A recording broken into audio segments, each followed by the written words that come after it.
আজকে 25% in cash হবে এবং আজকেই বাকি 25%-এর 19 তারিখের একটি চেক দিয়ে দেওয়া হবে। তার ওয়াইফ অসুস্থ হয়ে পড়ার কারণে তার বুকে একটি বলে আঘাত লাগে, তো তিনি দেশের বাইরে চলে যাওয়ার কারণে পেমেন্টটা বিলম্বিত হয়েছে। প্লেয়ারে দেখুন, বিপিএল কিন্তু তাদের বড় একটা আয়ের উৎস, এবং আয় যখন না থাকবে তখন অনেকটাই কিন্তু মান অভিমান কিন্তু অনেক কিছু চলে আসে। তা প্লেয়ারদের পক্ষটা অবশ্যই আগে দেখবো, তারা সবাই প্রফেশনাল এবং তারা চায় তার কিন্তু পারিশ্রমিকের জন্য কিন্তু ক্রিকেট খেলেন, এবং বিপিএলটাই তাদের একটা বড় একটা উৎস আয়ের জন্য।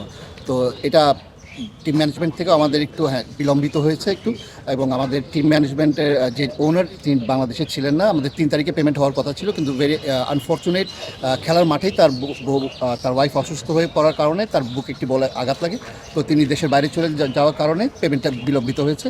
এবং গতকালকে পর্যন্ত আমাদের যে কথাবার্তা হয়েছে, খুব সুন্দর মিটিং হয়েছে, এবং তিনি আশ্বস্ত করেছেন যে আজকের মধ্যে পেমেন্টটা হয়ে যাবে 25%।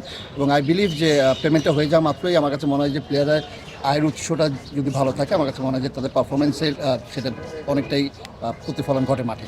তো ইনশাল্লাহ আমরা দেখতে পাবো যে আমাদের প্লেয়াররা ভালোই খেলবে ইনশাল্লাহ, এবং পেমেন্ট নিয়ে তারা কোনো আপসেট হবে না, এবং আগামীতে ইনশাল্লাহ আমাদের পথ চলাটা যাতে সুন্দর হয় সেভাবে ব্যবস্থা।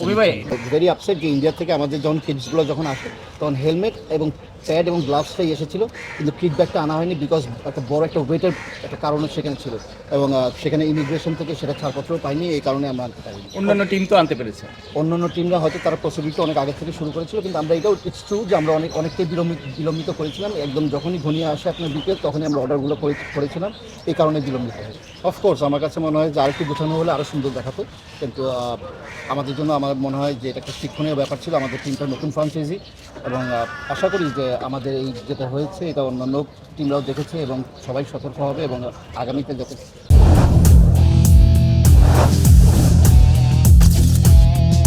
এই সমস্ত কাজগুলো সুসম্পন্নভাবে হয়, অবশ্যই সবার দৃষ্টি রাখা হবে।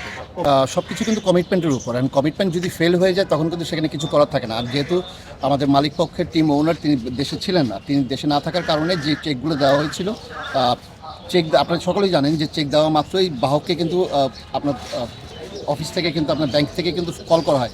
সেখানে তিনি দেশে ছিলেন না, কল করলে সেখানে খুব একটা বেশি লাভবান হতো না। তো এই একটা কারণে কিন্তু আমরা বিলম্বিত হয়েছে, এছাড়া আর কোনো কারণ ছিল না। মালিক পক্ষের কমিটমেন্ট ছিল যে আমরা 14 তারিখের মধ্যে কমপ্লিট করতে পারবো। তো প্রথমে 3 তারিখে ছিল, কিন্তু 3 তারিখে অনাকাঙ্ক্ষিত ঘটনাটি ঘটে যাওয়ার কারণে আপনার তার স্ত্রীর গায়ে বুকে একটি বল আঘাত লাগার কারণে সেটা মিরপুর মাঠেই হয়েছিল। তো তিনি দেশের বাইরে গিয়েছিলেন ট্রিটমেন্টের জন্য, আর ঠিক সেই সময় চেকগুলোকে প্লেয়ারদের হাতে তুলে দেওয়া হয়েছিল। তো প্লেয়াররা যখন ড্রপ করে, তো তখন ডিসঅনার হওয়ার কারণই ছিল যে তিনি দেশে ছিলেন না, তাকে কল করে পাওয়া যায়নি ব্যাংকের থেকে। তো এটাই ছিল মূল উদ্দেশ্য, কিন্তু এমন নয় যে এটা ইচ্ছাকৃতভাবে করা হয়েছে, বিলম্বিত করা হয়েছে ইচ্ছাকৃতভাবে, সেটা এমন ঘটনাটা এমন নয়। প্লেয়ারে দেখুন, বিপিএল কিন্তু তাদের বড় একটা আয়ের উৎস, এবং যখন না থাকবে তখন অনেকটাই কিন্তু মান অভিমান কিন্তু অনেক কিছু চলে আসে। তো সেখান থেকে আমার কাছে মনে হয় যে প্লেয়াররা এই সিদ্ধান্তটি নিয়েছিলেন, কিন্তু তারপরেও আমরা তাদেরকে বিশ্রামের জন্যই বলেছিলাম যে না, বিশ্রাম নেওয়ার জন্য। কিন্তু তার পরের দিকে আমার কাছে মনে হয় যেটা হয়েছে আমরাও চাইনি, কিন্তু বাট এখন সুন্দরভাবে গোছানো হয়েছে। আমি বিশ্বাস করি যে যেভাবে গতকালকে রাত্রিবেলা বোর্ড প্রেসিডেন্টের সাথে আমাদের মিটিং হয়েছে এবং টিম ওনারের সাথে মিটিং হয়েছে, তো সেখানে আশ্বস্ত করেছেন যে আজকের মধ্যে ইনশাল্লাহ সব টিম গঠন করার ক্ষেত্রে কিন্তু সকলের টিম ম্যানেজমেন্টের কোচিং স্টাফ যারা আছেন, ক্যাপ্টেন যারা আছেন, আমি নিজেও থাকি, সেখানে সম্মিলিতভাবে কিন্তু সিদ্ধান্তগুলো নেওয়া হয়। এবং আমরা প্রতিটা ম্যাচে যদি আপনি দেখেন, আমাদের দেশীয় যে বলারগুলো ছিল, আমাদের কিন্তু রিজার্ভ বেঞ্চে কিন্তু বলার আছেই, কিন্তু পেস বলার 2 জন।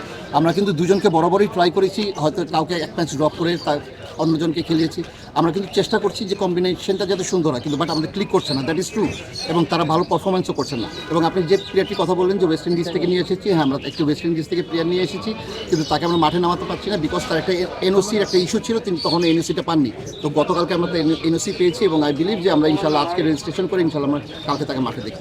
আমার কাছে মনে হয় যে গতকালকে রাতের পর থেকে প্লেয়াররা আশ্বস্ত হয়েছেন, এবং মানসিক দিক থেকে তারা খুব ভালো অবস্থাতেই আছেন।